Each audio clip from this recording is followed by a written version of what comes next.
pedir para todo mundo, por favor, pedir para todo mundo deixar o microfone fechado, inclusive eu, que aí só o nosso Ruffier vai falar, tá bom? Então, a partir de agora, a gente vai ouvir falar sobre Pai Rico, Pai Pobre. Não esqueça de fazer um breve relato sobre o seu currículo, Ruffier. Muito bem-vindo à nossa aula. Estamos ouvindo. Vamos lá, pessoal. Obrigado, Leal, obrigado, amigos, todos presentes. Vamos tentar aí atender as expectativas. Minha história breve, não está aí, mas eu sempre comento.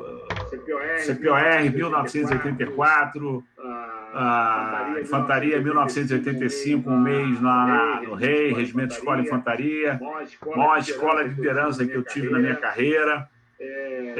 Depois eu já estava nessa época fazendo administração, me atrasou um pouquinho aí na federal de vocês, da grande maioria.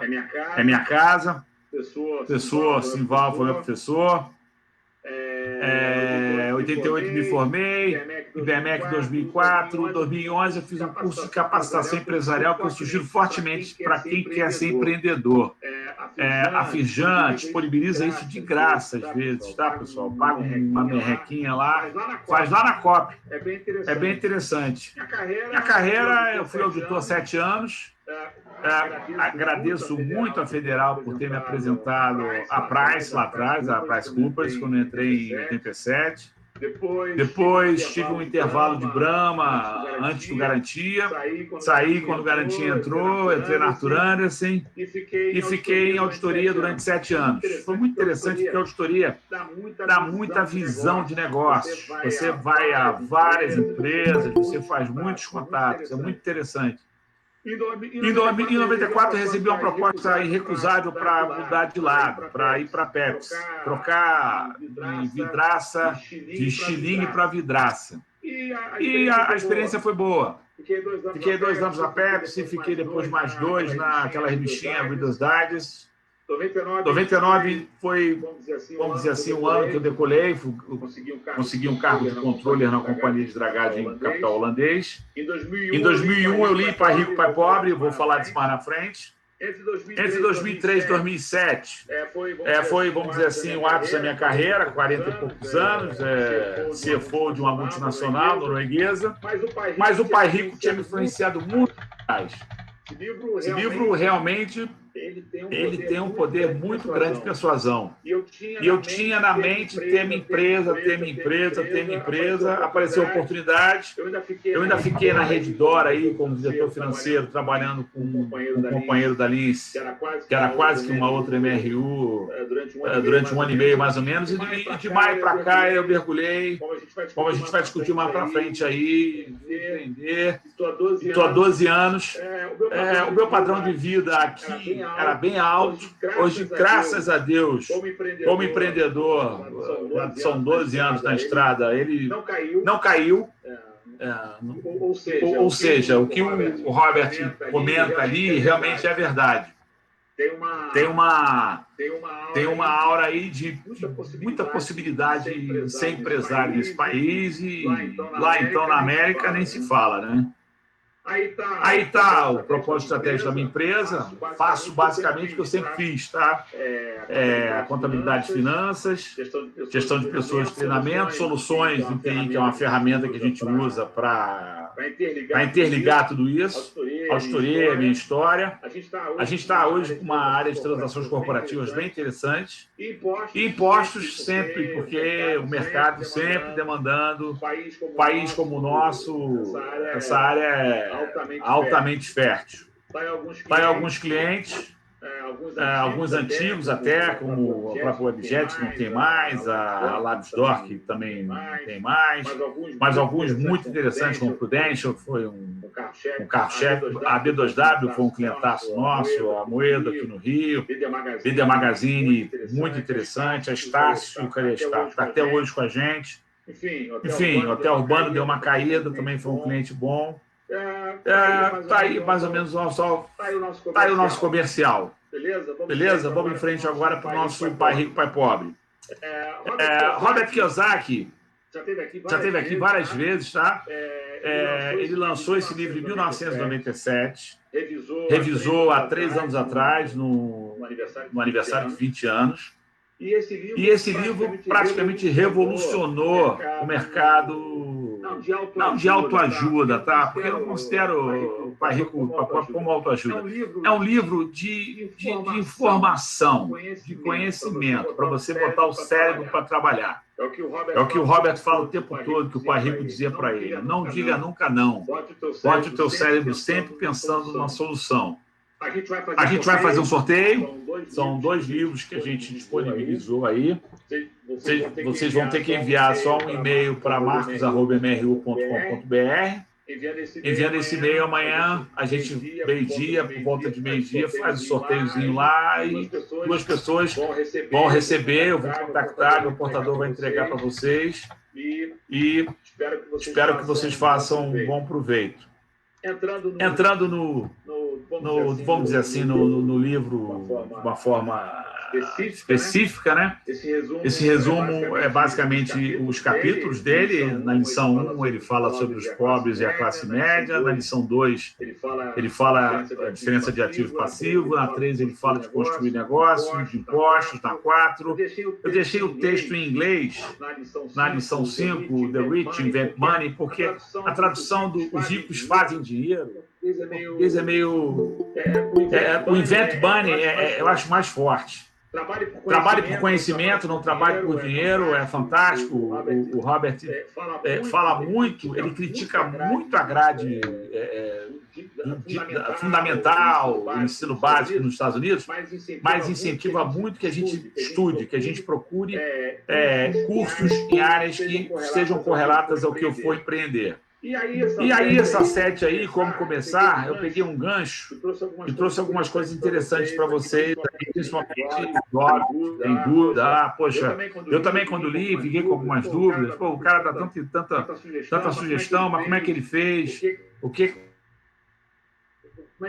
é que eu venho a situação? Como é que eu saio dessa inércia? A gente vai comentar sobre isso. Essa é uma inter-relação que eu fiz, não é do livro. Na minha leitura, o débito e crédito está no centro. Estão falando aí para a maioria de contadores, né? A contabilidade é muito importante, a linguagem dos negócios, aí para o Robert, para mim, também adoro. Sou um fã, não sou contador, até por conta da profissão, viajei muito, não consegui terminar o curso de contabilidade, mas a auditoria sempre foi a minha matéria-prima. Aqui a primeira, que é a classe média que trabalha por dinheiro, né? E os ricos que fazem dinheiro. Na 7 eu vou falar de como começar, como fazer.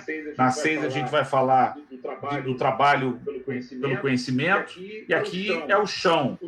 O chão seria construir seu próprio negócio, os impostos e a parte do The Rich Invent Money.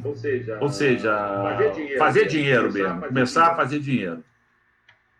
O Robert, já comentei com vocês, já esteve aqui várias vezes. Em 2009 foi a primeira visita no Rio e eu fui assistir 2 vezes, tá? Apertei a mão dele, falei com ele, é um cara bem interessante, um americano, nipo-americano, né? Que eles chamam lá, do Havaí, perto lá do Japão. Extremamente inteligente. Ele já vendeu aí mais de 30 milhões de cópias em 80 países, ou seja, o cara é do mundo. Meu primeiro contato foi no MBA do IBMEC. A história foi até interessante. Meu professor, começando IBMEC, começando MBA, você sai anotando tudo, né? O professor chegou e falou sobre o Pai Rico e Pai Pobre. Eu, poxa, anotei e tal. Comprei o livro, li em 2 dias, fiquei apaixonado. Sábado seguinte, encontrei ele de novo. Mestre, o Pai Rico e Pai Pobre, o senhor falou, li, maravilhoso. Ele falou, não li não. Falei, pô, mestre, o senhor não leu? Não li, só te indiquei, porque só indiquei para vocês porque eu ouvi dizer que é bom. Que ótimo. Mas foi uma indicação do professor que não leu, e eu estou dando para vocês agora uma indicação de que vale a pena. E o Robert virou um best-seller. Ele tem uma sequência aí de sucesso. dependência financeira, aposentado jovem rico.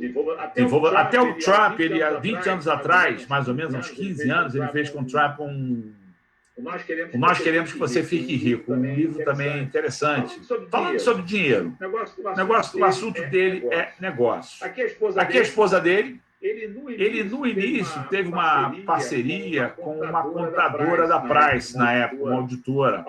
Alguma coisa aconteceu que eles brigaram, tá? E eu não entendi mais ou menos. Eu entendi mais ou menos o que aconteceu no entreveiro lá de direitos autorais e o Robert abriu dela. Passou a ser sócio da esposa. A esposa teve no Brasil também. É muito simpática, faz a apresentação dela. O Robert criou uma máquina de fazer dinheiro. E ele já estava muito rico aqui, tá, pessoal? Quando ele começa a contar a história do pai rico, ele já está com seus 48, 49 anos, já está aposentado. Porque o aposentado jovem rico para ele é o cara chegar com 47 e já está automaticamente livre de trabalho. Ou seja, trabalho não no sentido de não fazer nada, trabalho no sentido de fazer o que ele quiser. Aposentado vai parar de trabalhar. Vocês vão ver isso mais na frente, tá?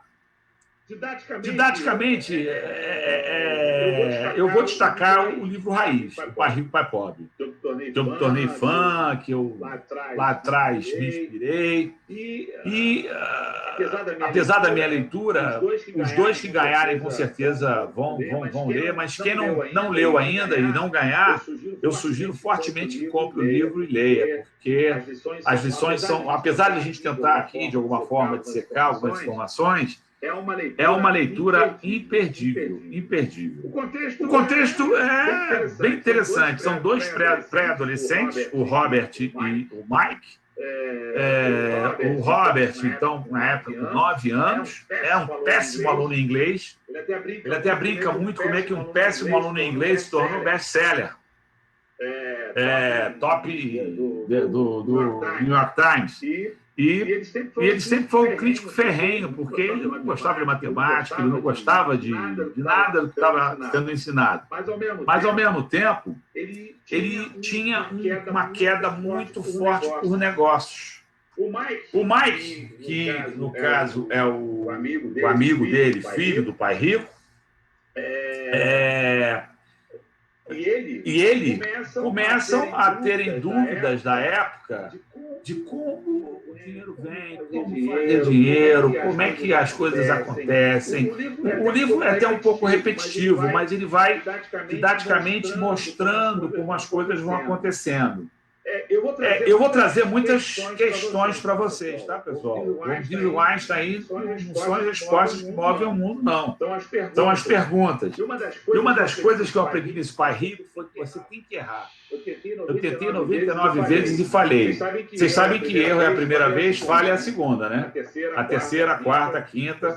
Ou seja, eu tentava e conseguir meus objetivos, mesmo que eles parecessem impossíveis, até conseguir. Porque o Einstein falou aí, de uma forma brilhante, e Robert também desmistifica isso. Como eu vinha de auditoria, errar, ninguém erra, a gente se engana. Foi difícil essa cultura para mim. Hoje eu vejo que sem erro não tem aprendizado. Você tem que ter uma curva de aprendizagem, errando, acertando, aí você chega na vitória, no acerto. Não existe acerto sem erro. Quem diz que nunca errou é que nunca tentou. Isso no Pai Rico fica bem claro e ele desmistifica de uma forma muito interessante. O Pai Rico dele é simbólico. Ele disse que é o pai de Mike, né? Os Estados Unidos já questionaram isso, se era verdade, se não era. Chegaram a processá-lo. O americano adora uma confusão, né? Ele apresentou o Mike, parece, num programa americano. O Mike é o sucessor do Pai Rico. Ele só publicou o livro depois que o pai dele, que é o pai pobre, né? Que é o pai que é um pai que tem alta educação, graduado, mestre, mas é um funcionário público, classe média, e com uma visão muito, vamos dizer assim, linear do da vida. Já o pai rico não, é o pai do amigo que mal terminou o ensino médio, mas tem a mente alavancada e está sempre procurando se atualizar, estuda sobre negócios, sobre impostos, busca empreender, construir as suas próprias empresas. E essa dicotomia vai gerar uma série de aprendizados. E para quem está lendo, é bastante interessante. A mensagem principal dele, no livro, para mim, é a seguinte: os ricos pensam de forma totalmente diferente dos pobres. Ou seja, segundo os ensinamentos do pai rico, ele trabalha sempre para adquirir ativos. Ele não tem medo da incerteza. Ele banca o risco. Ele toma o risco. Ele pula no precipício e ele acha que no longo prazo, na ótica dele, ele vai ter muito mais sucesso. Já o pai pobre não, é conservador. Ele está pensando de uma forma linear. Ele quer ter um emprego, ele quer ter um bom salário, ele quer ter a sua casa, ele quer ter uma situação segura, estável. Essa dicotomia vai permear todo o livro. E o Robert, muito influenciado pelo pai rico, começa a entender que um emprego que ele consiga resolve um problema de curto, mas ele não resolve o problema lá na frente. A gente vai enxergar isso aqui claramente. Acontece com muitos dos nossos pais, por exemplo, pode acontecer conosco, pessoal que já está nos seus 40, 50 anos. Quem não empreendeu ou quem não construiu ativos vai ter um pouco de dificuldade lá na frente se não fizer uma poupança bem graúda, se não tiver uma previdência privada, inclusive. O Robert critica demais, tá? Ele diz que se o cara quebra lá na frente, como está acontecendo às vezes aí, aconteceu agora em 2008, o cara guardou a poupança dele toda lá no Merrill aí. O banco foi embora, o governo bancou algumas coisas, obviamente, mas você pode perder tudo de uma hora para outra. Agora, a tua empresa, o teu ativo, o teu negócio, as tuas posses, as tuas propriedades, a tua renda passiva, isso ele diz que é perpétuo. Em resumo, qual é a principal diferença entre ricos e pobres? Ricos compram ativos. Pobres procuram solução de curto prazo. Pobres gostam de fazer concurso. Desculpa se alguém aqui... Eu tenho até um pouco de receio de certas colocações, que, por exemplo, o cara faz direito, ele quer aplicar para ser promotor, ele quer aplicar para ser juiz e tal. Eu, sinceramente, nunca gostei, desde garoto. Para mim, concurso público, matrícula, tudo que vive ligado ao governo, então, eu tenho até...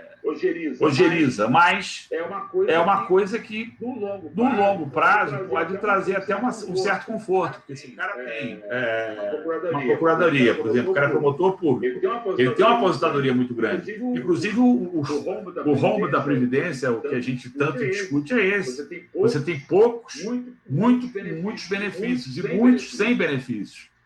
Então, comprando ativos, os ricos fazem o dinheiro trabalhar para eles. Então, eles não estão preocupados com previdência privada, eles não estão preocupados com o INSS, eles estão preocupados com os negócios deles, eles estão preocupados em que as empresas perpetuem, em gestão, em fazer a coisa acontecer.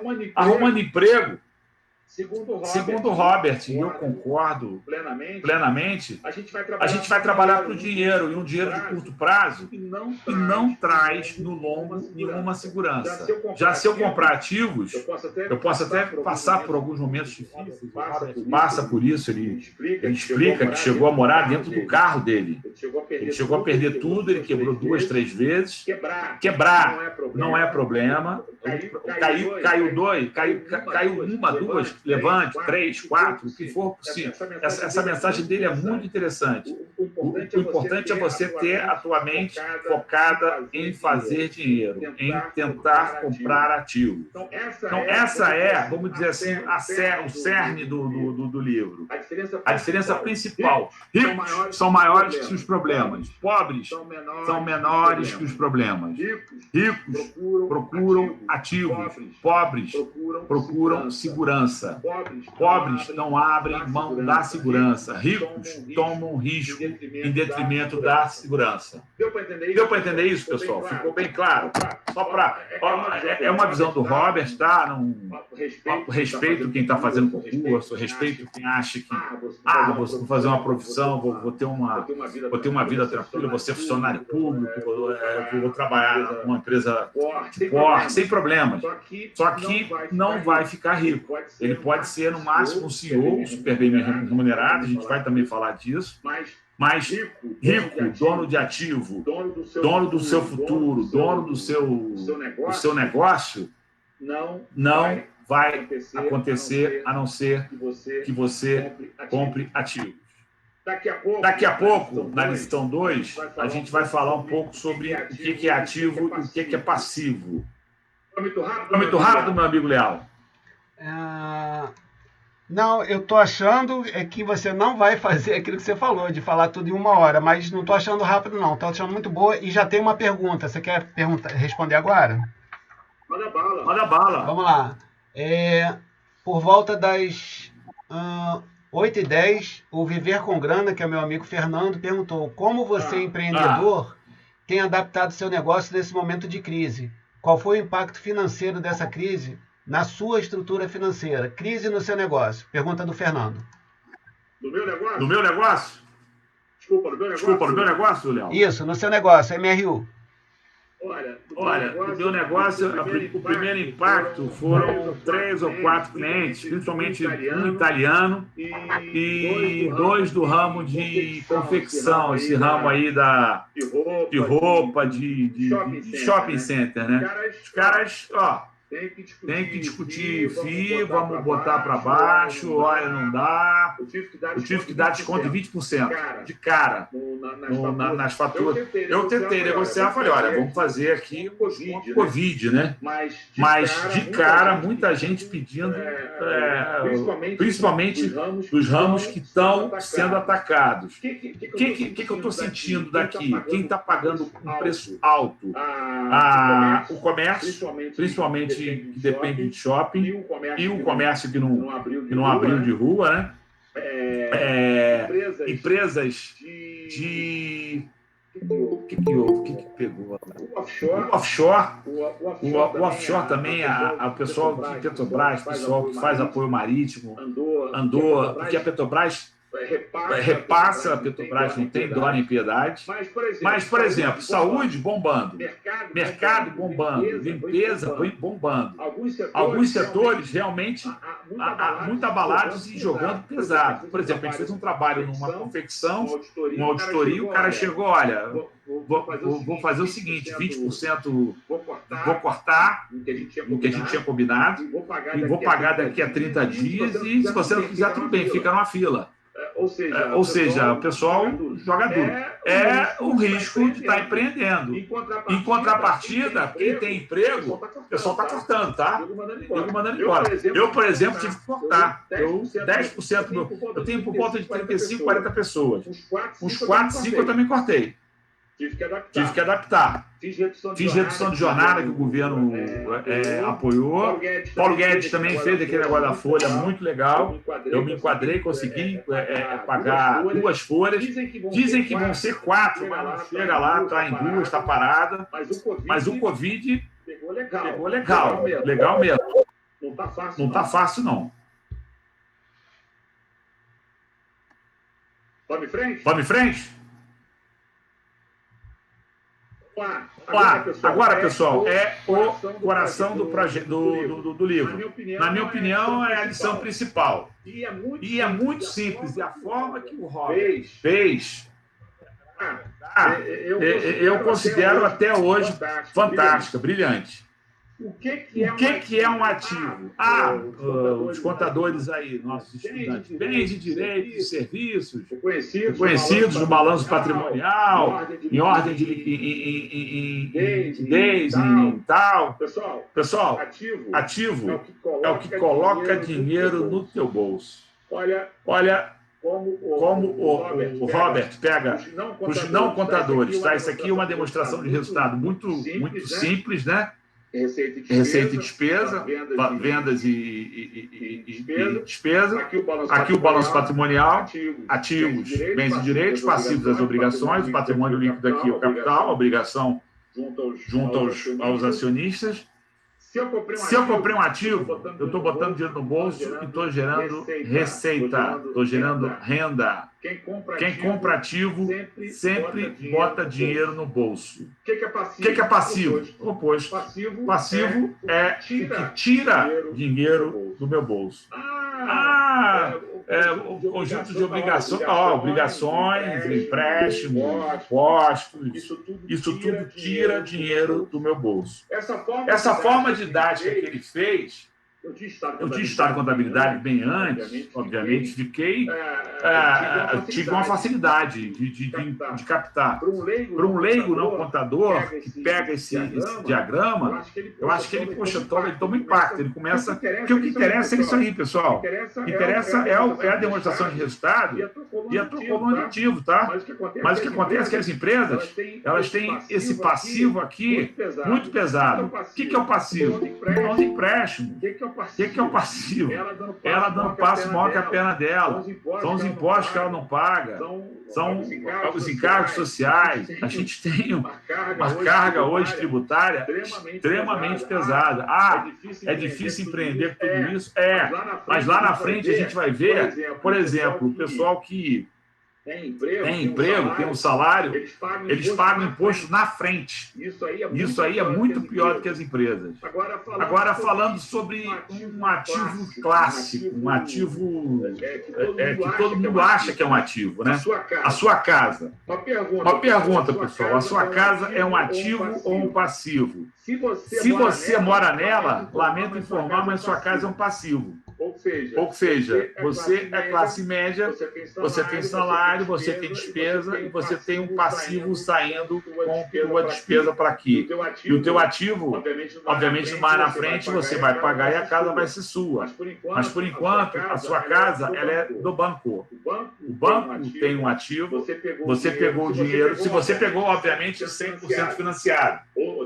Desculpa, 80%, 70% financiado, você não está pagando, ou mesmo que você já tenha quitado a sua casa e esteja morando nela. Se você não aufere receita em cima dela, ela é um passivo.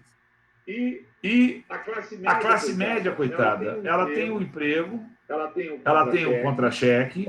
Olha aqui o imposto de venda na fonte, já tirando 27,5%, dependendo do nível de remuneração. Acima de 4.800, parece R$5.000, o cara paga quase 30% de imposto, ele nem vê isso. A hipoteca dele saindo. Ao gasto de alimentação, gastos com roupa, gastos com diversão. E aqui, coitado, olha o passivo dele. Crescendo. Por quê? Ele é o Robert até bem duro. Ele é um macaco treinado, acostumado a pegar a banana na bananeira e se habitua à zona de conforto. Ele fica nesse emprego 20, 30 anos.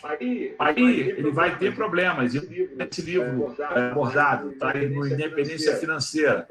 Ele vai tentar empreender mais velho, com 40, com 50, mas, coitado, ele sempre aprendeu a trabalhar para alguém. Ele não sabe gerar empregos.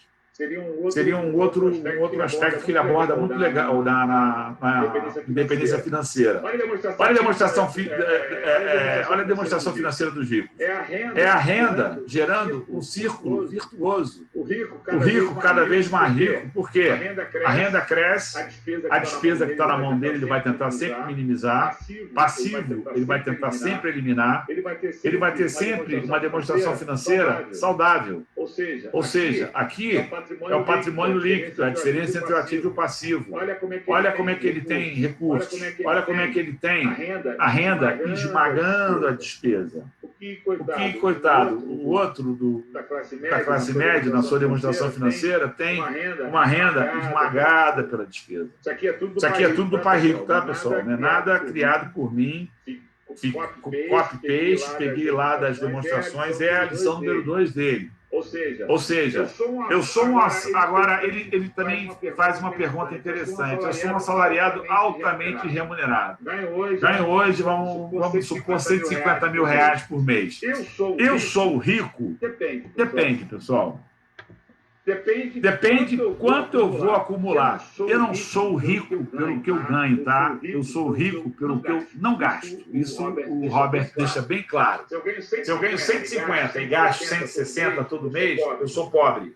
Eu estou sempre correndo atrás de 10. Isso pode acontecer e é muito fácil acontecer, porque essa bicicleta, com muito dinheiro, então, é uma coisa mais comum que acontece com a classe média. Quanto você vai acumular e, principalmente, aonde você vai investir a poupança de toda a sua vida, vai dizer se você vai ser rico ou não.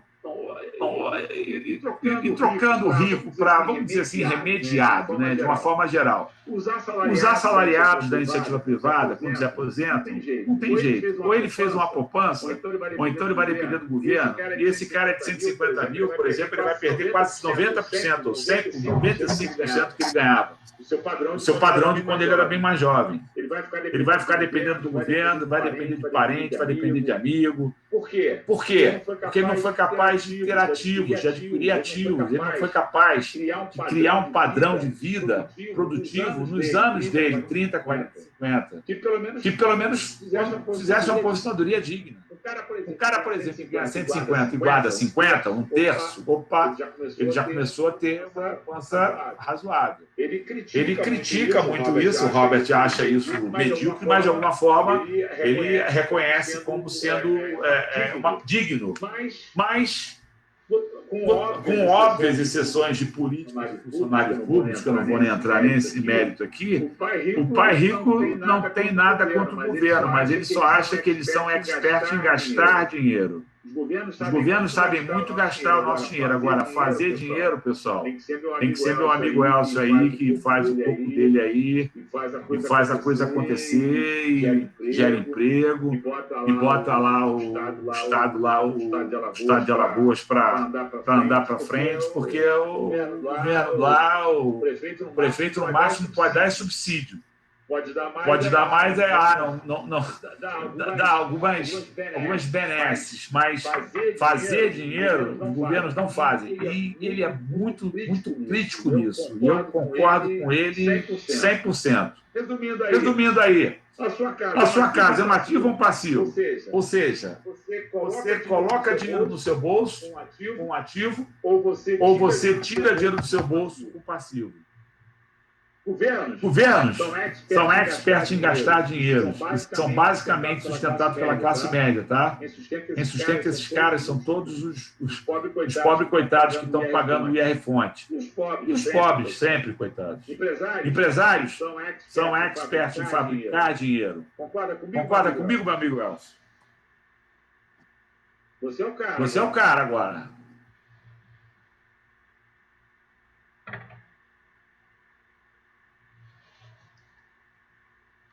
Eu? Ele vai falar. Eu tenho uma pergunta depois. Oi, Rufê. Cara, esse meu pai ele pratica na íntegra. Legal, Rufê. Obrigado aí por você ter dado a oportunidade de eu falando. Na realidade, eu estava preparado para participar ativamente aqui da live, só como ouvinte. Mas agradeço aí o seu convite, parabenizar aí você e o Luiz por trazer esse conhecimento aqui para a gente. E eu me interessei de poder compartilhar um pouco com você também anteriormente, porque esse livro, do Pai Rico, Pai Pobre, quando eu li, talvez há uns 15 anos atrás, ele me sensibilizou bastante. Exatamente sobre esse conceito de poupança, de você investir em ativos e não passivos. Eu sou de uma família muito simples e o meu pai sempre foi muito rigoroso com relação à poupança dele e guardar o dinheiro para os momentos necessários. E esse ensinamento dele, ele sempre foi funcionário da Petrobras, né? Tinha o salário dele fixo ali durante a vida inteira, se aposentou já há muitos anos, mas ele conseguiu fazer o seu pé de meia e que, de uma certa maneira, foi muito interessante porque me ajudou quando eu quis empreender. Né? Todas as vezes que eu quis empreender, ele sempre me deu apoio. Inclusive, tem uma pergunta aí do Viver com Grana, né? Qual seria a indicação para poder, o desejo de empreender, como se conseguir recurso? No seu começo de vida, você tem que ir para um recurso de parente. Né? É um pai ajudando, é um tio que tem dinheiro, né? Porque você não tem acesso a dinheiro, você não tem ativo. Estou falando isso para jovens empreendedores, né? Estão com 20 e poucos, 30 e poucos anos que não conseguiram ainda ter um ativo. Mas, por exemplo, você comentou sobre a questão de se ter coragem. A empresa que eu tenho hoje fica em Maceió. Eu já tenho uma empresa, eu montei a empresa lá em 1998. Eu fui convidado por 2 primos meus que trabalhavam já no ramo alimentício. Eles me chamaram para fazer parte da indústria. Abri uma indústria lá, né? Eu saí do Rio, mas fui para lá para montar essa fábrica. E o que eu tinha na época era um apartamento quarto e sala na Gávea. Eu vendi esse apartamento e com o dinheiro desse apartamento eu entrei em 20% na sociedade da fábrica em Maceió. Na época, nós tínhamos 25 funcionários. Eu tinha 20%, os meus sócios, os 2 tinham 80%. Ficamos juntos durante 4 anos. A empresa não cresceu, não deu certo, rateou, estava crescendo igual rabo de cavalo para baixo. E quando chegou em 2002, eles resolveram sair da fábrica. Do negócio, tentamos vender a fábrica, ninguém quis comprar. Mas eu senti que existia um momento, um time bom do coco, da compra da fruta e do final do produto acabado. E foi exatamente nesse momento que o meu pai tinha a reserva dele, eu pedi um dinheiro emprestado para o meu pai e eu pude comprar o restante da fábrica deles. Eu fiquei sozinho na fábrica. Né? Esse dinheiro que eu peguei emprestado com meu pai, eu paguei para ele em 8 meses. Né? O dinheiro é dele, eu tenho uma irmã, meu pai me emprestou o dinheiro, eu comprei a parte da fábrica, mas a fábrica ela começou a gerar resultado, ter lucro, e com esse lucro eu fui pagando ao meu pai, em 8 meses eu paguei, e de lá para cá a gente continuou investindo sempre em equipamentos, introduzindo tecnologia, qualidade, lançando novos produtos, inovando. Quando eu vou num shopping, para eu comprar um tênis de R$500, eu sofro, cara. Eu acho um absurdo comprar um tênis de R$500. Mas só que hoje eu compro uma máquina de R$500 mil com o maior prazer, porque eu sei que essa máquina ela vai me dar resultado, ela vai se pagar e eu vou poder comprar vários outros tênis. Mas eu ainda continuo tendo essa cabeça de realmente não rasgar dinheiro. Ontem, inclusive, eu comentei com você, eu vim no Rio visitar meu pai, e eu adoro bar. Eu sou apaixonado por mar. Mas eu acho um passivo muito caro, muito grande. Eu gosto de velejar, eu gosto de barco, mas eu não gosto de cuidar de barco. Aí ontem eu aluguei um veleiro aqui, maravilhoso. Um veleiro que, se você for comprar um veleiro desse hoje, é um veleiro que custa R$1,5 milhão. Eu paguei no veleiro, a diária do veleiro, R$1.200. Se você compra um veleiro desse, você vai lá na Marina da Glória, tinha vários barcos de R$1,5 milhão, R$2 milhões, R$5 milhões. Você passava um barco parado, todo empoeirado, sujo. Você vai pagar R$3 mil de marina, mais R$2 mil de marinheiro, mais a manutenção do barco, mais o dinheiro parado. É o que acontece. Às vezes as pessoas compram as coisas, compram uma casa de praia e não vai na casa de praia, que exatamente são passivos que as pessoas estão adquirindo e não estão enxergando. O cara começa a ganhar um dinheiro, aí vai e compra uma BMW, viaja de primeira classe, vai para o restaurante, vai tomar vinho de 200, 300 reais. Você falou do Donald Trump. Uma vez eu li um livro dele, chamava-se Com a Palavra os Amigos. E tinha um executivo, tinha um CEO de várias empresas, executivos, diretores, donos de empresas. E teve um capítulo que o executivo ele falou uma coisa muito importante. Quando você estiver ganhando dinheiro, você impermeabiliza o seu bolso. Porque um dia, para que o dinheiro não escorra pelo seu bolso, porque um dia você vai precisar desse dinheiro. Então, por mais que hoje a Copra é uma empresa que hoje nós já somos a terceira indústria de fogo do Brasil, nós estamos lá com 450 funcionários, exportamos para 14 países. Esse momento do Covid, inclusive, para nós, de uma certa maneira, foi bom porque incrementou o consumo das pessoas dentro de casa, as pessoas estão comendo dentro de casa, todo esse ramo de supermercado cresceu e nós crescemos juntos. Mas eu continuo ainda tomando meu vinho, não igual o nosso amigo Caram, que toma vinho de 500 reais, especialista, enólogo. Eu continuo tomando meu vinho aqui de 70 reais, 80 reais. Hoje eu não viajo de primeira classe, viajo no máximo uma classe executiva, eu continuo aí muito seguro com o meu dinheiro. Tá certo, meu cara? Obrigado aí pela... Deixa eu falar, porque senão eu tomo a conta da live aí. Obrigado, já falei. Volta a palavra. Seu cara. Obrigado. Rufier, um segundo. Fala, Luiz. Agradecer a participação do Elcio, dizer que tem 2 perguntas. Você quer responder agora ou depois? Bora. Manda bala. Mandando bala. Às 20h29, Viver com Grana, nosso amigo Fernando, pergunta o seguinte: o que você indicaria a pessoas que têm o desejo de empreender, porém poucos recursos? Como transformou seu sonho de empreender em realidade? Boa pergunta. A gente vai daqui a pouco até abordar isso. Ok. Segunda pergunta. Cérebro. Manda. Aline Guimarães, ainda agora. Muitos ricos se endividam para viver de status, pois não sabem gerenciar seus recursos. Talvez só um comentário. Sim, como empreender, pessoal, o teu cérebro, o Robert, o cérebro, ele tem músculos. Você tem que trabalhar. Nosso querido Elcio, eu tenho certeza que ele ficou com o cérebro dele mastigando o que ele vai fazer, o que ele não ia fazer, até ele chegar no coco dele, tenho certeza que a gente vai falar isso no terceiro agora, construa seu próprio negócio. E para você empreender, você tem que ter, de alguma forma, uma identificação com o que você vai fazer. Não tem jeito. Você tem que gostar. Você tem que explicar. Você se identificou com o que você vai fazer, o que vai acontecer? Você automaticamente vai trabalhar uma coisa que você gosta. E a coisa vai acabar fluindo, vai acabar acontecendo. Estuda seu próprio negócio na lição número 3, por exemplo. O que o Robert fala? Ele aborda que as pessoas têm dificuldade de entender que risco faz parte do negócio. É infinitamente inferior ao risco de impedir de um emprego seguro. Aí eu vou ter que falar do Gilberto Souza Cruz, que no caso aí é meu pai. Estou falando do pai. Agora eu vou falar do meu pai.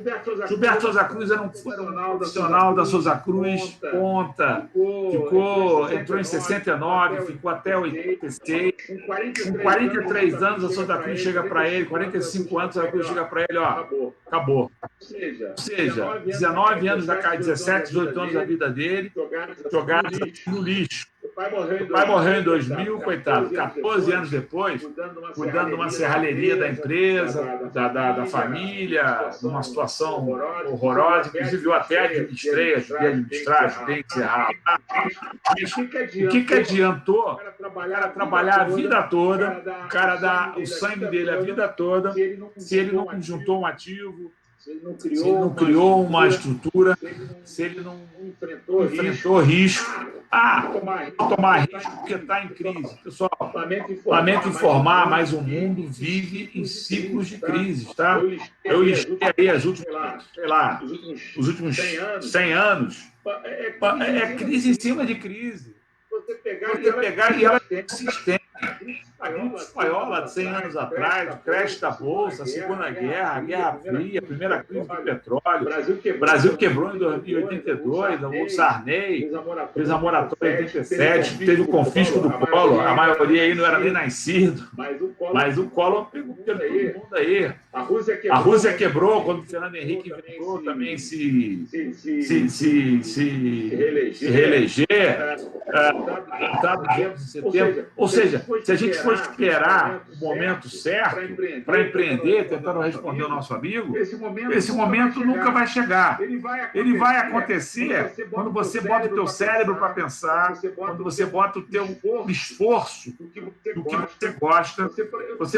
O que eu pensei, por exemplo? Eu era um ex-auditor, eu fui executivo, contratava empresas que faziam contabilidade e tal. O que eu pensei? Cara, eu vou ser um provedor de serviços que eu gostaria de comprar. E comecei, a minha empresa é exatamente o que eu fazia, o que eu comprava quando eu era executivo. Quando eu era um CFO, quando eu era um homem de linha, um executivo de linha, eu contratava uma empresa como a MRU. E não tinha uma empresa como a MRU, porque o cara fazia contabilidade, mas não fazia o sistema, ou fazia o sistema, não fazia o DP, ou fazia o DP, não fazia contabilidade. Não, eu fechei o circuito todo, eu chamo de propósito 360. Então, para o garoto que está pensando em empreender, o que você gosta de fazer, filho? É muito importante entender. Eu, por exemplo, gostava de serviços, gostava de prestar serviços de auditoria, gostava de negócios, gostava de clientes. Eu vivo com meus clientes. Um cliente meu que faça um bom negócio, que venda uma situação boa. Os italianos que estavam chorando, estava vendo agora o semestre deles, já voltaram a faturar. Em junho, praticamente eu lembro que faturando em fevereiro, em janeiro. Ou seja, me pediram desconto, já vou começar a questionar esse desconto. Tem um filme muito legal, não sei se vocês já viram, chamado Fome de Poder. Esse é o Michael Keaton. Esse fala sobre a saga do Ray Kroc. Ray tá aqui, que é o da McDonald's. O filme tem um lado... Não vou entrar aqui no mérito, mas o Ray construiu um negócio como ele do nada, e já com 58 anos de idade, ele não era nenhum garoto quando ele começou o McDonald's, não, tá? O McDonald's já existia, ele reformulou o negócio. Ele, uma vez no Texas, o Robert coloca isso no livro dele, fazendo uma palestra para formandos do MBA, perguntaram para ele: Ray, qual é o seu negócio? Ele perguntou para o pessoal: qual é o meu negócio? O pessoal riu: não, Ray, você é o rei do hambúrguer. Não. Meu negócio não é vender hambúrguer, não. Eu sou real estate. O que é isso? Mercado imobiliário. Eu sou o dono de todas as McDonald's que vocês veem na América. Ou seja, ele comprava aqueles terrenos. Vocês reparam que o McDonald's sempre era um terreno amplo, era uma rodovia, principalmente no início dos anos 70, 80, 90. Agora não está tanto assim. Mas ele era o dono do terreno. Ou seja, ele trabalhava no mercado imobiliário. O real estate, inclusive, que o Robert adora. O Robert tem, pelo mercado imobiliário, uma paixão fantástica. Então, quando iniciar meu próprio negócio? Pegando o gancho do nosso amigo. Depende, pessoal. Como eu falei lá atrás do Einstein, eu vou trazer mais perguntas do que respostas, tá? Meu amigo Elcio deve ter visto há 20 anos atrás essa janela do coco, a oportunidade de mexer nesse mercado. Saiu do Rio, você vai ter que sair da zona de conforto às vezes, você vai ter que ir para Alagoas, por exemplo. O cara está morando aqui com a gente, mora no Maceió. Você vai ter que, de alguma forma, sair da inércia, você vai ter que, de alguma forma, procurar fazer alguma coisa diferente. Agora, resumo, pessoal, não existe emprego seguro, a não ser que você seja um empregador. Gerar emprego é muito mais seguro. A única coisa certa é que crises sempre existirão. Não procrastine o início do seu negócio por conta de crises. Obviamente, agora no Covid está um momento terrível. Eu acho que voltamos na gripe espanhola. Mas tem gente ganhando dinheiro é beça. Tem muita gente ganhando dinheiro. O mercado não parou. O mercado de faturamento lá em cima. O pessoal de vinho está fazendo aí logística, ganhando dinheiro. O quanto antes você abrir o seu negócio, melhor, tá? Como é o nome do amigo mesmo, o Alex? Ou Luiz? Sou eu, Fernando. Fernando, quanto antes você abrir, melhor. Agora, o que, Fernando? O coração vai dizer. Você, de alguma forma, vai identificar. E eu queria botar no Elcinho, para ver quando é que o coração dele falou que era coco. Como é que você chegou no coco, Elcinho?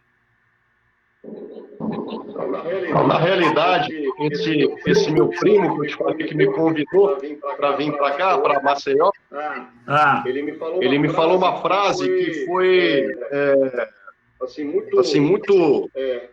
foi totalmente responsável por essa minha escolha. Ele falou, na época eu tinha uma empresa de importação que eu importava brinquedos e material esportivo. Ele falou, Elcio, ramo de alimento, na crise, é o último a entrar na crise e é o primeiro a sair da crise. E na época ele já tinha indústria de alimentos já, foi ele que introduziu o Gergelim no Brasil, né? Toda a família, ele é um empreendedor de sucesso e eu resolvi seguir o caminho dele. E entramos nesse ramo de alimentos e agora, exatamente nessa crise, a gente está sentindo que realmente a gente não entrou na crise, só no início dos 2 primeiros meses a gente sentiu realmente um baque, mas em Alagoas as indústrias não pararam, a nossa indústria não fechou, né? E o nosso canal de fornecimento, alguns realmente sentiram, né? Que quando a gente vende para food service, que são hotéis, restaurantes, esse mercado sentiu muito. Lojas de produtos naturais que ficam nos shoppings também sentiram muito, né? Porém, a gente todos os supermercados, o supermercado não fechou, pelo contrário, o supermercado dobraram, aumentou a venda 50%, 30%. Então, isso foi bastante positivo para nós, né? Obrigado, sim. Muito obrigado aí pelas dicas. É realmente algo que eu quero fazer há bastante tempo, que é empreender. É bom ouvir vocês que já estão como posso dizer, no front, né? Já estão na batalha do dia a dia. Ouvir essas dicas, né? Impulsiona a gente, tem esse desejo interno, mas realmente fica com medo dos riscos, do pouco capital para poder iniciar, né? Mas se você não iniciar um dia, mesmo com pouco, isso nunca vai virar realidade, né? E o universo, filho, ele vai conspirar a teu favor. Essa é meio chavão aí de mercado, mas quando você toma uma decisão, parece que a coisa começa a abrir, entendeu? Começa a ir na tua... A maré vai te levando e a coisa vai para frente. Eu também larguei a Redditor, diretor, a Redditor crescendo, bombando, todo mundo, pô, a Redditor vai fazer IPO, a Redditor vai ter isso, vai ter aquilo. Eu falei, pô, a Redditor vai ser funcionário, eu não aguento mais. Eu quero ser dono, eu quero ter minha empresa, eu quero crescer. E começa a tracionar, depois que tracionou, filho, sobe. Agora, a gente vai falar de outras coisas aí mais interessantes que você vai ver, você vai gostar. Vamos para a lição 4? Se até agora você ainda está na dúvida se entre as vantagens de ser empresário e de ser empregado, agora o Robert vai ser super objetivo e persuasivo. Pessoal, vamos lá? O assunto vai ser impostos. Vou voltar com o gráfico que eu já falei para vocês. Olha o gráfico aí. Ó. O emprego, a renda, o contra-cheque, impostos, hipoteca, imobiliário, alimentação, roupa, diversão. Olha como é que funciona os impostos, o empregado. Ele recebe o saláriozinho dele, o imposto já é retido aqui, ou seja, o governo já morde antes dele ver o dinheiro. Ele tem que gastar com alimentação, obviamente, com aluguel, com investimentos. Ele sendo um poupador de primeira ou uma pessoa econômica, ele consegue até fazer algum ativo, mas, coitado, ele está sempre prejudicado. Ele paga o imposto na frente. Vamos ver a empresa? Olha a empresa aí, ó.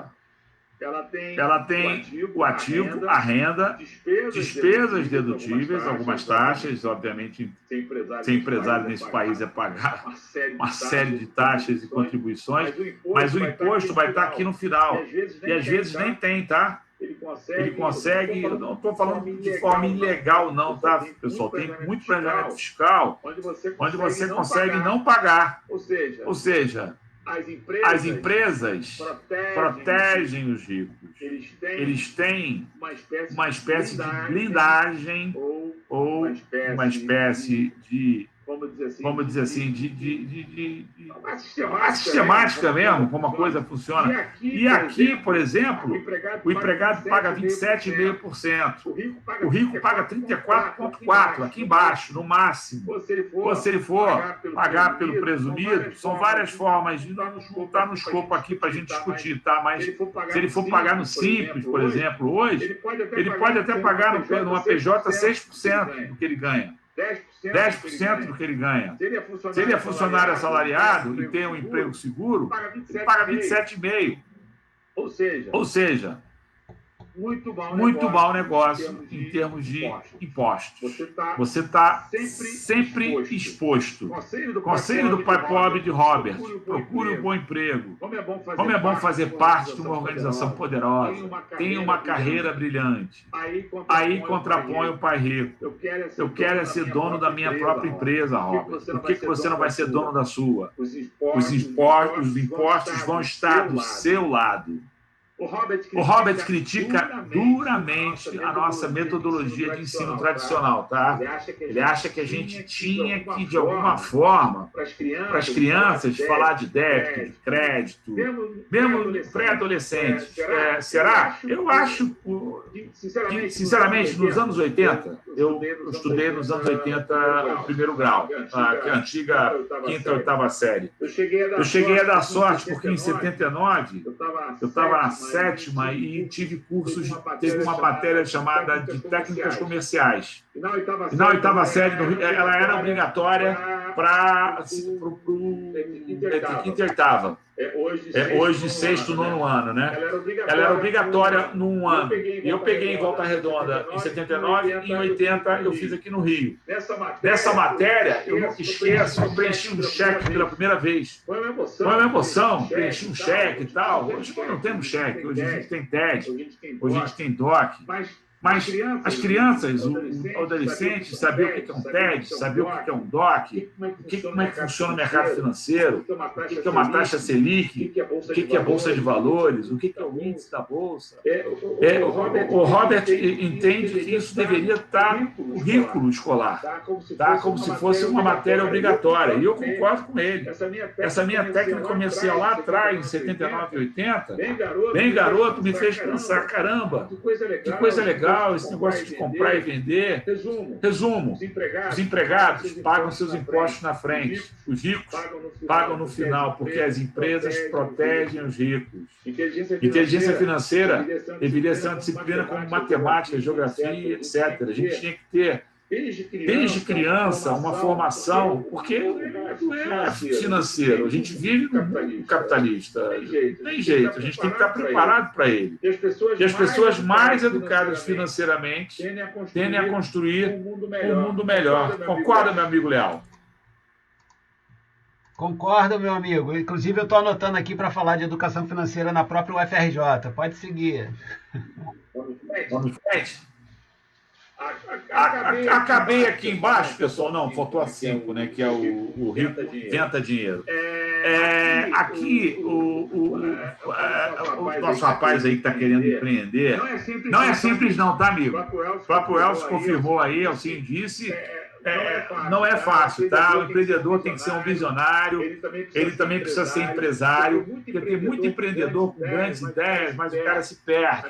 A menina comentou, o cara ganhou, aí achou que estava rico, começou a viajar em primeira classe, começou a dar passo maior que a perna, quebra. Acontece muito isso.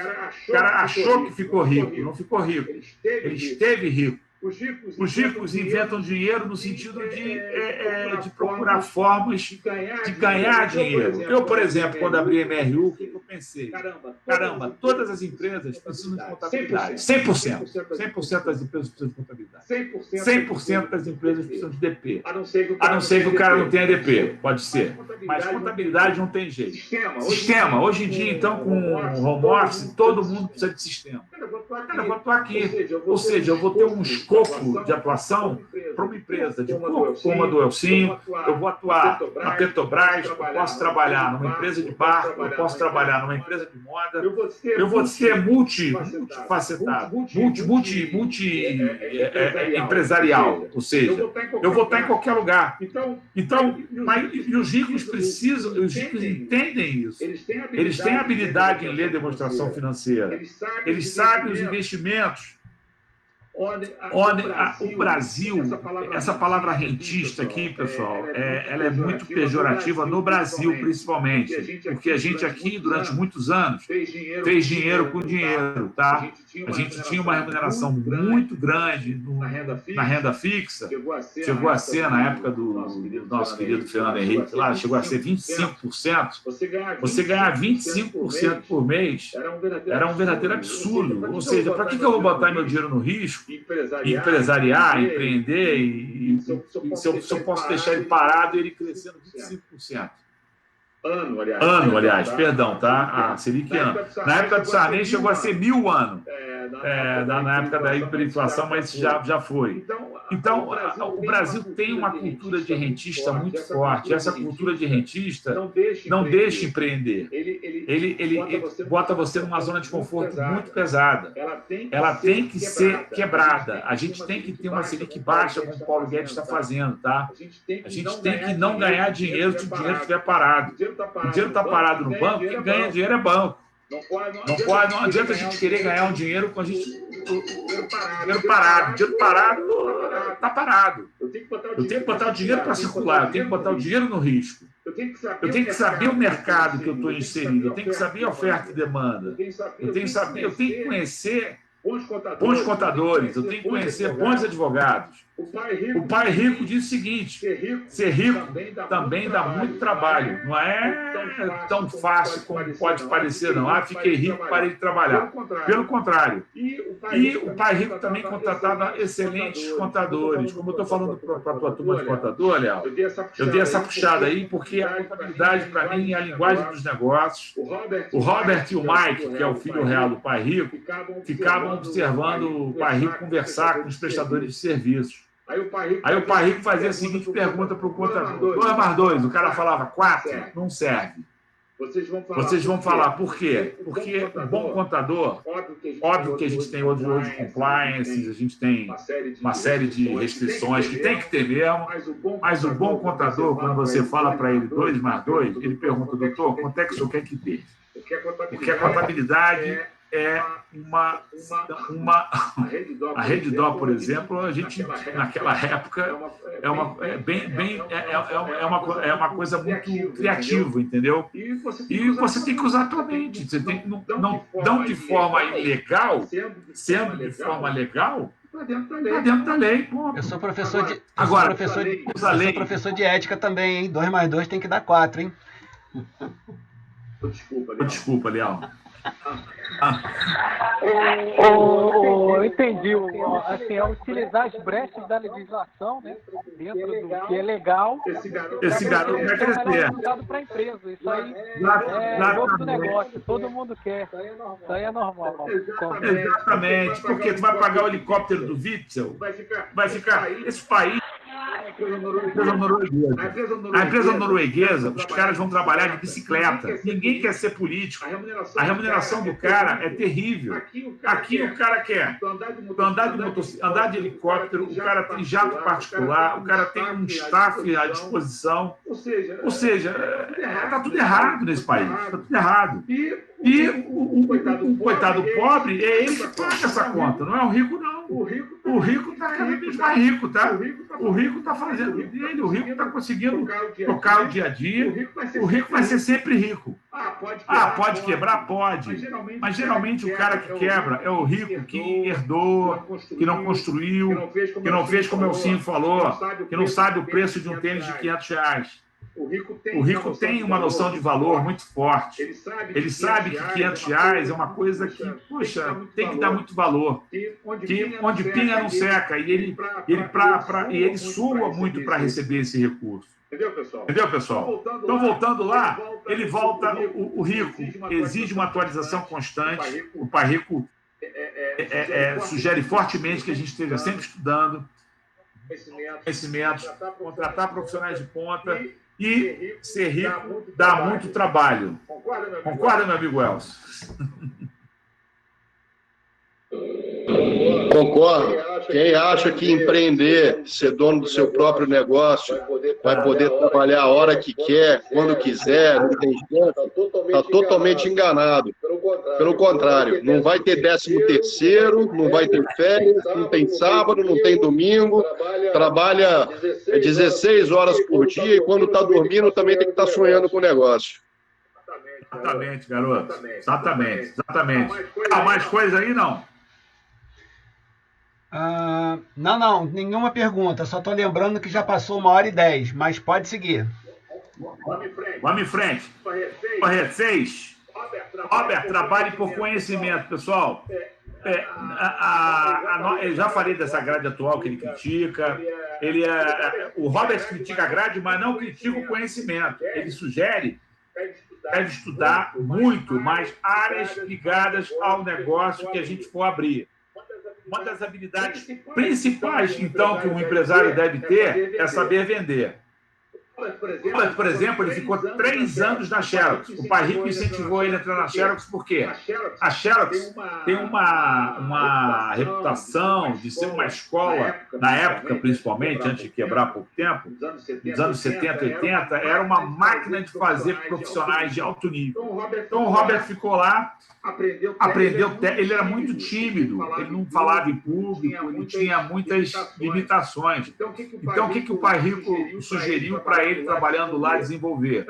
Essa desinibição, vender, atitude, follow-up, aprender a bater de porta em porta, técnicas. Então ele ficou 3 anos como funcionário para conhecer, para entender, não pelo dinheiro. Óbvio que ele era remunerado, ele chegou a ser um dos campeões em venda, mas ele trabalhava para conhecimento, não trabalhava pelo dinheiro. Isso é muito importante. Hoje em dia, pessoal, programas trainees, na minha época também tinha. Vocês sugiro fortemente aplicar para uma KPMG, para uma Price, aplicar para uma McKinsey, aplicar para onde vocês puderem aplicar, entrar como trainee da atual Ambev, que já foi a Brahma. Esses programas trainees, eles botam vocês em contato com conhecimento de ponta, eles contratam empresas GV, Dom Bosco, IBMEC, eles fazem treinamentos que você não vai ter normalmente hoje em dia. As empresas elas estão muito fechadas e quando você entra por essa porta aqui é fundamental. Eu esqueci na minha carreira lá de falar, antes de entrar na Coopers, eu fui Bradescravo, eu trabalhei no Bradesco 1 ano. Por quê? Tentei aplicar para a Coopers, não passei, fui trabalhar no Bradesco. Fiquei no Bradesco 1 ano, aí apliquei para a Coopers e passei. Quando eu apliquei para a Coopers, a minha vida mudou. Por quê? De uma hora para outra, eu comecei... E outra coisa, no Bradesco eu trabalhava 6 horas e ganhava mais do que eu fui ganhar na Coopers, tá? E trabalhando 8 horas a 12, 15 horas, porque o auditor não tem hora. No Bradesco eu trabalhava 6 horas. Então, eu com 20 anos, 21, eu não estava preocupado com dinheiro. Fui ganhar menos. Não, eu fui ganhar menos, mas o meu conhecimento fui ganhar mais. Se eu tivesse ficado 10 anos no Bradesco, quando eu fosse para o mercado, eu era um ex-bradescravo. Hoje não.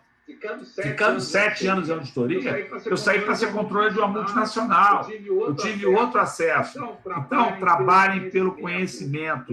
Mesmo ganhando menos, vocês aprendendo, troquem de empresa sim, troquem de emprego. E o pai rico também não fala que você não tem que trabalhar, não tem que empreender amanhã. Você dá um tempo e você vai criando energia, vai criando musculatura, vai tracionando. Quando você conseguir tracionar e ficar independente do seu emprego, você pula para o seu negócio. Ele fala muito em você ter um negócio paralelo enquanto está trabalhando. Resumo, ninguém nasce sabendo, tá? Você vai sempre adquirir conhecimento ao longo da carreira e vai se capacitar para abrir o seu negócio. E as empresas grandes São fantásticas escolas para aprender sobre negócios. Vocês aí que têm oportunidade na faculdade, eu estava na faculdade quando conheci a Price, a Coopers, a KPMG, na época eram 8, agora são 4, tem McKinsey, minha filha faz Nielsen. Outro dia eu estava conversando com ela, meu sonho é que ela entrasse na McKinsey. Meu Deus do céu, a McKinsey entrar no currículo da pessoa, você está num outro mundo. E trabalhe lá por conhecimento. Não, o ticket é de R$40, pelo amor de Deus. Não pensem como pobres. Vamos em frente? Bruna de Caminhos, né? Por exemplo, a sua dica é da gente trabalhar pelo conhecimento. E para empreender seria o que? É bom a gente fazer um plano de negócios, vai trabalhando, monta um plano de negócio estruturado inicialmente, estuda aquilo que você gosta mais, né? Vai estudando aos poucos, conhecendo os players que atuam hoje, né? Para aí depois você aos poucos iniciando seu empreendimento. Seria mais ou menos isso. Exatamente, filho. Plano de negócio tem muito folclore em torno disso, tá? Um bom plano de negócio, BPL positivo, valor presente líquido, fazer premissas, conservadora, tem muito folclore. Mas, na realidade, o plano de negócio é aquele papelzinho que a gente viu ali, simples. Ativo entrando, receita botando dinheiro no bolso, você fazendo conta de padeiro. Quando cresceu, o ursinho vira outra dimensão. Mas começando mesmo, amigo, é botar dinheiro para dentro, é fazer o dinheiro funcionar, é a coisa acontecer. Entendeu? Mas é por aí. A tua cabeça está bem, você é um garoto que está bem direcionado. Você vai ter que negócio. Teu pai tem negócio? Não. Você vai ter. Eu tenho muita vontade. Vai ter. Sabe por quê? Você tem o maior poder do mundo. Sabe qual é o maior poder do mundo? Arrisca dizer aí, Leal. Qual é? Informação? Poder da escolha. A escolha, ok. Tô no pernoite. Estratégia, pessoal. Isso não importa, é na veia, tá? Estratégia é o que eu vou fazer e o que eu não vou fazer, tá? Escolher. E a escolha é fundamental. Você escolhe ser rico ou escolhe ser pobre. Nade com os tubarões, pessoal. Se você for a pessoa mais inteligente da sua sala, troque de sala. Procure amigos que sejam mais inteligentes que você. Meu sócio sabe muito mais contabilidade que eu. Eu não sou a pessoa mais inteligente da minha empresa. Meu pessoal de TI é muito mais inteligente que eu. Os tubarões têm que ser respeitados, entendeu? A gente tem que estar aprendendo sempre com eles. Por quê? Porque quando você aprende, quando você começa a nadar com esses caras aqui, um deles. Entendeu? Você quer ser sardinha ou quer ser tubarão? Isso é outra coisa que o Pai Rico também questiona. Pague-se em primeiro lugar. Isso aqui eu acho fantástico. Isso aqui é dele também, tá? Eu tenho emprego, chegou o dinheiro, opa, isso aqui é meu. Volta para cá. Ou seja, na época dos anos 70, 80, da inflação, eu tive uma noiva, ela fazia o seguinte, os 30% do dia 15, ela botava na poupança e ninguém mexia. Aquele dinheiro não era dela. Ela só vivia com os 70% do final do mês. Eu achei aquilo, da época, poxa, inovador. Mas pague sempre você primeiro, entendeu? De alguma forma. Crie esse ciclo virtuoso, esse hábito. Mantenha uma planilha detalhada de fluxo de caixa, super detalhada. Isso é muito simples, pessoal. É um Excel simples, com data do mês, dia do mês. O que entrou? Entrou meu saláriozinho lá, eu tinha um saldo anterior. Isso aqui é o débito e o crédito do banco. Não está no banco, R$15. Ou melhor, paguei R$25 no estacionamento. Registra. Faz um detalhamento de tudo e qualquer gato. Tenho mais de um banco, sugiro que você fique só com um. Centraliza a tua vida, escreve a tua vida, faz um fluxo de caixa organizado, mensal, diário. Isso aqui dá um trabalhinho bobo, mas você começa a desenhar aqui para frente, você começa a fazer cenários, você começa a projetar. Cartão de crédito, não use cartão. É uma máquina de fazer problema. Destruidora Você nem entrou o dinheiro, você já gastou. Gasta depois. Consumo sempre depois. Isso aqui é muito importante, pessoal. Vamos lá. Alguém tem uma planilha de controle de gasto, fluxo de caixa? Você tem, filho? Eu tenho. Tenho uma planilha de controle financeiro. Assim, eu não chego a ser tão rígido no controle de, sei lá, gastei R$2 com isso, mas os maiores gastos, né, e eu não digo, não precisa ser R$1.000, sei lá, R$2.000, mas já a partir de R$100, R$50 já é tudo contabilizado. E eu também costumo pegar todo o extrato mensal, né? Tudo que eu movimento dentro dos meus cartões, conta corrente, poupança, eu consigo mapear isso mensalmente, né? Tiro o extrato, consigo mapear. Perfeito. É muito simples. Sabe mexer em Excel hoje em dia, pessoal. E não tem nem como escrever à mão. Isso aí que você faz no Excel. Isso aí qualquer criança faz. Invista em conhecimento. Essa HSM, todo ano, ela tem uma Expo. Entre 2001 e 2018, eu fui a todas. Passaram eu mandei ao meu pessoal, porque ficou meio caro, só foram meus auditores.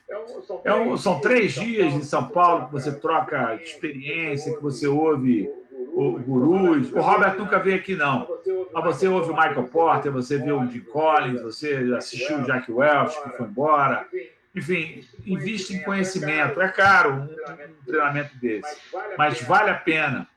Quase terminando, hein? Agora, pessoal, os ricos jamais dizem não, nunca e jamais. Eles exercitam o cérebro. Não tenho dinheiro para comprar isso. Eu nunca vou conseguir isso. Pelo amor de Deus, não limitem o seu crescimento. Não limitem o seu cérebro. O Robert tem uma definição fantástica. Às vezes, ele está sem dinheiro, sem recursos, mas ele não mexe na poupança dele. Ponto. A poupança dele é imexível. Ele não mexe lá. Ele vai procurar uma outra saída. Exercite o cérebro. O cérebro tem músculos. Às vezes a gente acha que uma saída é fácil, mas vamos pensar mais, vamos mastigar. Indo agora para o final. Os ricos pensam. Agora, sabe quando é que um rico compra um carro desse? Quando ele consegue um ativo que paga esse carro, tá? Porque senão ele não compra, não. O Sim acabou de confirmar aí. Ele até tem uma Ferrari, mas ele deve ter feito alguma coisa aí que se deu de presente, ou então fez um grande negócio. Fiz um grande negócio, por favor, eu compro uma Ferrari. O iate, que o Elcio comentou aí, o veleiro, ele usa do amigo, geralmente. Ou então ele paga pela metade um usado. A mulher começou a reclamar, eu quero ter o nosso barco, tal. Porque vai gastar, o que o Elcio falou, marina, vai gastar tripulação, marinheiro. Eu já fui de empresa de embarcação, fiquei 4 anos em empresa de embarcação, 5, 6 anos em empresa de embarcação. As despesas com barco é astronômico. Casa. Rico não tem casa assim, filho. Ele aluga, ou então ele pede emprestado a um amigo para passar uma temporada com a família. Os ricos pensam qual o amigo que está alugando aquela casa de praia fantástica por um precinho, camarada. Guardem esse nome, precinho, porque rico adora precinho e prazão. Rico pede desconto, rico pechincha, rico negocia, rico não paga, não tem vergonha não, tá? Eles têm um desprendimento, eles sabem o quanto foi duro entrar, então eles querem, não é levar vantagem em tudo, é negociar o melhor preço. E os ricos também são generosos. Eles são muito criticados por serem egoístas, mas você tem, por exemplo, o Warren Buffett, o homem mais rico do mundo, essa Berkshire Hathaway, é uma empresa que só tem participação em outras empresas. Se não me engano, ele tem 5% da Coca-Cola. Ele pegou 30 bilhões e doou em 2006 para uma instituição de caridade. O Bill Gates tem uma filantropia já desde 2000, onde ele está doando sempre 30 bilhões está aqui, números de 2004. Os ricos são generosos, tá? Aquela política do cara tem que ser miserável, pô, não dá nem um trocado, não ajuda ninguém, não é verdade, tá? Ricos são generosos, eles adoram filantropia. E por último, pessoal, tem uma mensagem aí que eu, quando estudei durante anos aí, e descobri esse cara chamado Richard Sloman. Você tem que estar vivo, tá? O mundo dos negócios pertence aos vivos. Se você quiser sentir o excitante gosto do sucesso, ou superar a morte do sabor da derrota, você tem que estar vivo. Como você enfrenta e ataca a tua batalha, vai dar a sua máxima dimensão. Beleza, pessoal? Sorteio amanhã, meio-dia. Muito obrigado. Poxa, agradeço ao Celcinho. Obrigado, meu amigo aqui, que vai ser o futuro empresário. Teu nome, filho? Esqueci. Fernando. Meu amigo Leal. Quero aproveitar também esse espaço e mandar um abraço para o professor Simval. Sou muito fã desse professor. Simval, mais um abraço. Boa noite. Professor, hein? Aí, Simval, que beleza, hein? Sou muito fã dele. Fala aí, Simval.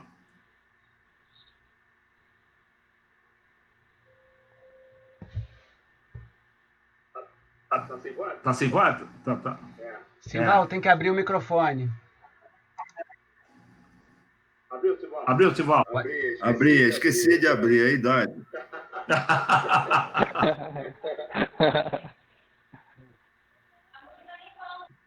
Agradecemos aí a sua fala, muito boa. Que isso? Mas eu quero fazer uma proposta. Manda bala. De depois nós marcarmos um encontro que eu achei extremamente interessante, mas você é de uma geração mais atrás, né? E eu já passei, eu gostei que você listou aí as grandes crises, e eu passei por todas elas. Então, a cada crise dessa, a gente leva um tombo. Verdade. E com cada tombo, a gente aprende. Então, a minha grande preocupação, eu sou muito mais educador do que professor. Então, quando eu estou sempre olhando os meninos, né? Não tenho filho, então esses alunos todos são meus filhos. Então, eu tenho muita preocupação, porque cada um tem um universo, né, em que eles vivem. Cada um tem interesses diferentes, cada um tem ambição, sonhos e possibilidades, né? Eu tenho um certo temor de incentivar um jovem desse que não tem muita condição, não tem tanto raio para andar, porque a gente precisa, inclusive, de saúde, né? Que você quer andar e não tem saúde. Eu, por exemplo, estou com a minha coluna aqui com 3 problemas e que só na próxima encarnação que será consertado. Então, é minha limitação. Não posso inventar muita coisa porque o corpo não vai. A cabeça quer ir, o corpo não vai. Eu também já tive vários empreendimentos. Eu trabalhei em 48 organizações diferentes. Eu tive negócios meus, tá? E nesse país a gente sabe quantos paus faz uma canoa. Né? Acho não, Simval. Tem que tomar cuidado com os meninos. Eles entram de peito aberto porque eles não têm passado, né? O passado deles está começando agora. Então, eu acho que tem você falou, e eu concordo plenamente, já vinha praticando isso a vida toda, porque meu pai fez isso comigo, que é desde o começo da vida dar uma educação financeira. Importante. Então, eu, com 15 anos de idade, fui estudar na Bolsa de Valores, fui fazer o curso de operadores da Bolsa de Valores com 15 anos de idade. Então, a gente tem que dar isso. Mas adiante, quando eu fui para o doutorado, galera, digo que foi antes, quando eu fui fazer o mestrado, eu me encantei pela filosofia. E a filosofia ela é tão importante quanto essa base financeira. Se o sujeito não tem a base financeira e se ele não tem a filosofia, ele só tem a base financeira, ele cai em um monte de armadilha. Ele fica muito frio, né? Se ele tem filosofia e o conhecimento das finanças, ele sabendo articular os dois, ele vai achar o caminho, que é o caminho ideal para ele. É a roupa do alfaiate, não é aquela roupa comprada ali na casa, sei lá mais qual é a casa que vende roupa barata, né? Mas você compra ela pronta, ela cabe meio troncha em você, mas se você tem os dois, o embasamento financeiro e o embasamento de filosofia, casando os dois, ele tem o terno sob medida, aquele terno que na década de 70 você deve ter visto bastante, o pessoal da área financeira nessa época estava bombando e todo mundo só tinha terno bonito, eu também. Né? Tinha Maison 45 em Ipanema, que fazia os melhores ternos do Rio de Janeiro. Né? Meus ternos foram de lá. Então, é o seguinte, hoje a gente compra aí na Casa Renner, né? Sai com uma sandália havaiana, sai de bermuda e bonezinho na cabeça, camiseta regata, né? Sai troncho. Naquela época se saía todo arrumado. Então, se o aluno construir, pavimentar uma estrada com base no conhecimento financeiro e com conhecimento de filosofia, ele vai embora adequando o caminho dele que ele tem condições de trilhar. Se você fosse uma pessoa com alguma fragilidade no seu aspecto de saúde, você não ia conseguir fazer o que você fez. Com certeza. Então, tem gente que tem fragilidade, tem problema respiratório, tem problema que o rim não funciona, que não sei o quê, e a gente vai dando, tropeçando. Então, eu acho muito importante a sua vinda para cá, né? O retorno à nossa faculdade, para ajudar a construir isso, porque eu acho que a educação é uma construção. Com todos. Então, a minha proposta é a gente marcar uns encontros, e na medida que você foi falando, eu fui construindo na minha cabeça que eu acho que a gente tem condições de colocar aqueles livrinhos de plano de negócio que são cheios de cheio de slogan, mas a gente montar um quadrinho em que a gente pondera, né, esses aspectos motivacionais, os aspectos financeiros e os aspectos filosóficos, eu acho que a gente tem condições de desenhar um negócio bem interessante e que é inovador, que não tem no mercado um negócio pronto desse. Isso aí de repente, a gente constrói uma coisa dessa e você lança o teu livro muito melhor do que esse que você se guiou. Não, mas tem esse livro também tem quase 25 anos, tá? 23 anos.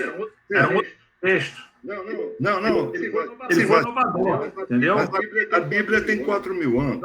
Não, mas ele foi muito criticado por esse lado aí frio. Realmente ele tem na própria América, meio só capitalista, né? E o lado pessoal. Por exemplo, tudo com o pai dele, que foi um baita de um expoente. O cara chegou a ser vice-prefeito lá do Havaí e tal. Ele chama o cara de... o tempo todo. É triste. Mas parece que os dois tinham morrido. Por isso que ele fez a menção. Mas a mensagem em si sobre o ativo e o passivo é que a garotada tem que entender, entendeu? Não, isso é fundamental. O marketing te leva a consumir o que você não tem. E a se pendura aí em dívida e, coitado, não sai. Nós trouxemos a professora Tereza, que uma pena você não ter assistido, que justamente eu pedi que a Tereza, que ela é de psicologia, eu pedi que ela viesse aqui para falar, e ela falou exatamente isso, quer dizer, você pode ter todo esse conhecimento da área financeira, mas você dá uma volta no shopping e você gasta o teu dinheiro todo, mesmo sabendo. Por quê? Porque os caras têm uma série de recursos que ele faz com que você gaste o seu rico dinheirinho. Esse é o grande problema. Sim. O sujeito está meio triste, está meio angustiado, aí ele vai lá e quer, achando que na compra da camisa nova, ele vai poder superar aquela situação que ele está se encontrando. Mulher, então, é um perigo. Não, homem também. O homem pensa que vai ficar mais bonito porque ele vai arrumar uma namorada bem bonita por causa disso. Introduzir, Simval, o conceito do minimalismo, né? Tá na moda isso, né? Exatamente. Isso sempre teve na minha moda. Rufia, eu tenho algumas considerações. E aí eu vou fazer o seguinte, são alguns pontos que eu vou falar rapidamente, e aí quem quiser fazer pergunta, aproveita essa minha fala para escrever, que aí depois eu venho e leio, tá? Senão a gente vai perder um pouco o controle, o que eu não tenho nada contra, a gente pode ficar aqui direto sem problema. Bom, eu vou fazer algumas colocações, depois você comenta o que você quiser, tá? Porque eu vou falar várias coisas. Mas primeiro eu queria deixar aqui uma coisa bem clara. Eu achei que não iria aprender algo novo. Eu já li o livro várias vezes e é um assunto que eu já leciono na universidade há muito tempo, mas eu aprendi 3 coisas hoje, meu amigo. Simval falou sobre base financeira e base filosófica. Isso é conhecimento, bacana. Segundo, você falou, rico gosta de precinho e prazão. Anotei e vou colocar isso nas minhas aulas. E a lição número 6, trabalhar por conhecimento e não por dinheiro. Isso eu aprendi hoje na sua aula. Eu queria fazer um comentário. O Maico brincou com você, que você era Azora, etc. Eu queria saber se você tem a percepção de que os signos influenciam nas finanças. Vai pensando aí. Segundo. Bastante. Segundo. Então já respondeu. Segundo. O Kiyosaki, ele, a meu ver, ele escorrega um pouquinho em questões éticas. Mas não estou falando aqui que isso é ruim nem nada, tá? Não só o exemplo do 2+2, que eu lembro dele, mas também ele fala muito sobre conhecimento com política para saber para onde está indo o dinheiro e ele vai lá comprar coisas antecipadamente, como terrenos que ele sabe de áreas que vão valorizar. Certo ou errado, mas tem algumas coisinhas que alguns pensadores indicam que ele desvia um pouco, mas cada um tem o seu juízo. É verdade. Terceiro, ressalta, por favor, a questão do curso da Firjan. Eu acho que você falou, isso é precioso, e talvez alguém queira anotar isso. Se não me engano, tem um curso de empreendedorismo que você deixou claro lá no início, talvez seja interessante repetir. São os mesmos professores da COP. Isso. Outra coisa, o livro deixa bem claro uma coisa que você ressaltou, a parte da tributação. E é aí que eu acho que as pessoas começam a se diferenciar. A pessoa física é tributada e depois gasta. A pessoa jurídica, ela recebe, gasta, depois, se for o caso, ela é tributada. Isso é onde eu comecei lá atrás a estudar finanças pessoais. Eu falei, caramba, isso é muito claro. E é aí que tem um divisor de águas. E, finalmente, a educação financeira, ela, por conta de uma estratégia nacional de educação financeira, já está sendo lecionada nas escolas. E, de maneira muito rara, na universidade. Um exemplo é a nossa Universidade Federal do Rio de Janeiro, que, através da minha disciplina, leciona para os que estão se formando em contabilidade. Então, já está em curso no nosso país, assim como em alguns outros países do mundo, a educação financeira nas escolas. Esses foram os meus comentários. Quero ver se alguém vai querer fazer alguma pergunta e se você quiser comentar o que eu acabei de falar. E depois eu queria fazer o encerramento. Não, querido. A COP é ligar para a Firjan, ver esse curso, geralmente ele vai de maio a setembro. Ele é toda sexta-feira. Geralmente empresários, durante o amanhã, toda sexta-feira, de 8 até às 14. Muito legal. É um network muito legal, muito bacana. Lembra dos tubarões lá? Você encontra os tubarões interessantes.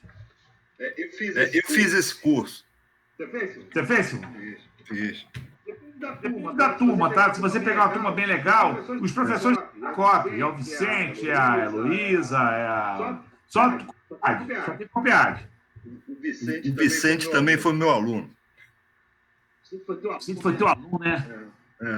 O Vicente me deu uma dica que eu nunca tinha pensado, assim. Aliás, já tinha pensado, mas dívida não se paga. Rola. Dica boa essa aí. Só quero saber quem é que está emprestando que não quer receber. Maico, dívida não se paga, dívida se rola, hein? Fecha a apresentação, Rufier. Desculpa. Aqui, filho? Não, é isso. Deixa aí no e-mail para o pessoal copiar. Tá. Eu vou mandar para vocês esse arquivo, tá? Quem mandar o e-mail recebe o arquivo de volta. Rufier, posso fazer uma pergunta? Duas, fala, meu amigo. Fala aí. Um taurino com ascendente leão, lua em câncer e as finanças. Touro com lua em leão vai ser filantropo. Você gosta de filantropia. A tua vida, né? Qual é o ascendente? Câncer. Porra. Bom, nada. Muito bom, muito bom. Deu certo aí? Eu acho que deu, pô. Foi bom, Léo? Cara, eu achei corrido. Eu posso dizer, eu queria resumir com uma palavra. Eu achei muito mágico, porque nossa turma do Exército, depois eu vou falar rapidamente sobre isso, né? A gente se conheceu em 84, e aí, através do grupo, a gente está aqui. Então, isso é um exemplo para quem está agora na universidade, está fazendo seu relacionamento. Por que não fazer isso daqui a 30, 40 anos, como a gente está fazendo, né? A gente está se encontrando e lembrando aí do tempo que a gente serviu o Exército e o que hoje cada um está fazendo, comentando as várias coisas do país. Então, isso é uma coisa bacana. Eu achei fantástico. E através da educação, né? A gente está usando a própria universidade, através de uma aula aberta, para poder encontrar pessoas dos mais variados meios. Então, para mim, não definiria isso como outra coisa que não magia. Eu realmente acho que o que aconteceu aqui foi algo mágico e agradeço muito a sua participação, meu camarada.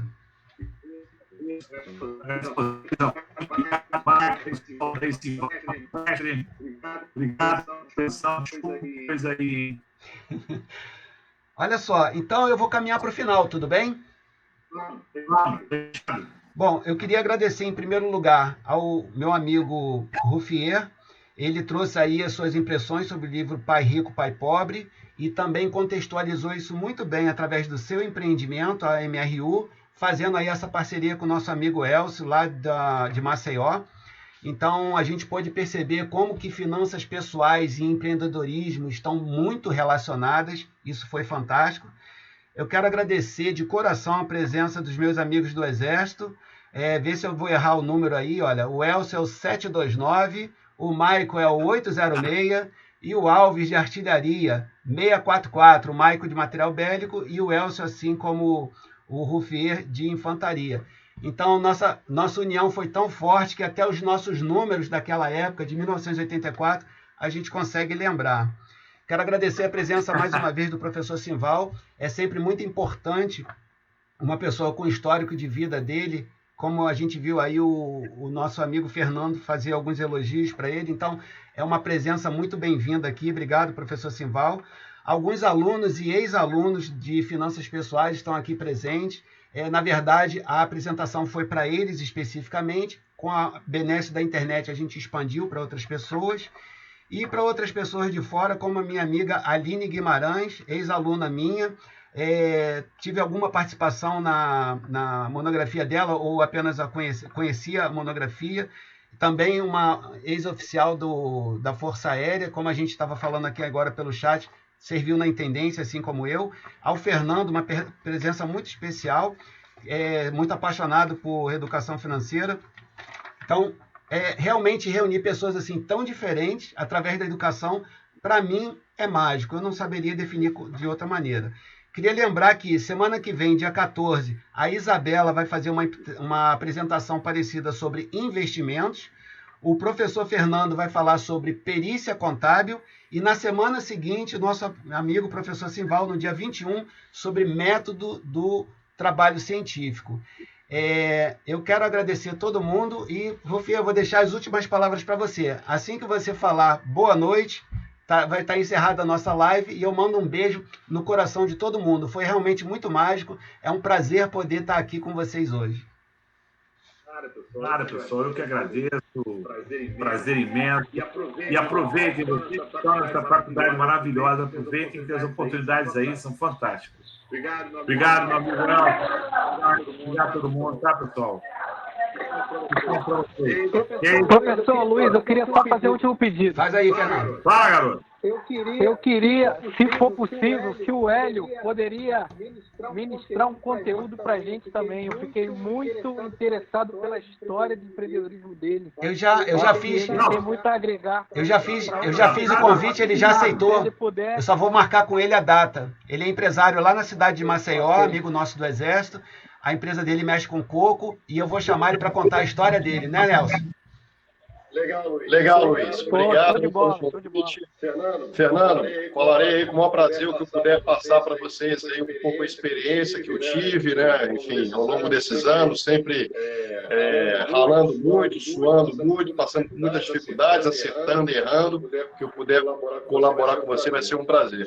E só para finalizar, também agradecer a todo mundo, agradecer aí ao Rufier, parabenizar o Luiz pela live, mas principalmente parabenizar o Luiz pela paternidade recente aí, que eu estou vendo postar dos filhos, né, com um grande presente que a vida lhe deu, né? Obrigado, meu camarada. Parabéns, um abraço, pessoal. Até a próxima. Um abraço para vocês. Tudo de bom. Beijo para todo mundo. Obrigado. Beijo, tchau, pessoal. Um abraço.